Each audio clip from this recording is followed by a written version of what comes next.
PM મોદીએ પશ્ચિમ Asia સંઘર્ષ પર કોંગ્રેસની ટિપ્પણીને ખતરનાક ગણાવી. આસામ વિધાનસભા ચૂંટણી અમિત શાહે ગેરકાયદેસર ઇમિગ્રન્ટ્સને દેશ નિકાલ કરવાની હાકલ કરી.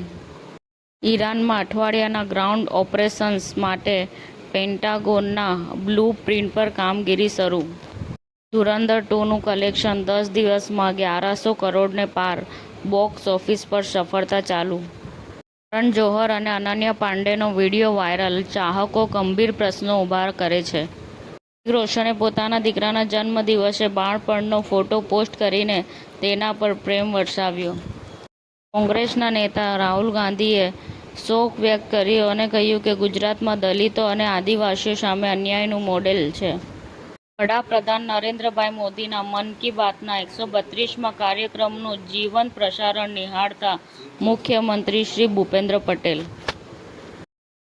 તમિલનાડુ વિધાનસભા ચૂંટણી ટીવીકેના વિજય તમિલનાડુની 2 બેઠકો પેરામ્બૂર અને ત્રિચી પૂર્વની ચૂંટણી લડશે.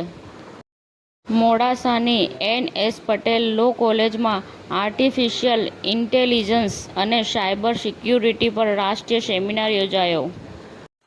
સમાચાર ટુડે ન્યૂઝ ચેનલની ટીમ અને જે સત્ય છે તે જ બતાવશે. આપ જોતા રહો સમાચાર ટુડે ન્યૂઝ ચેનલ.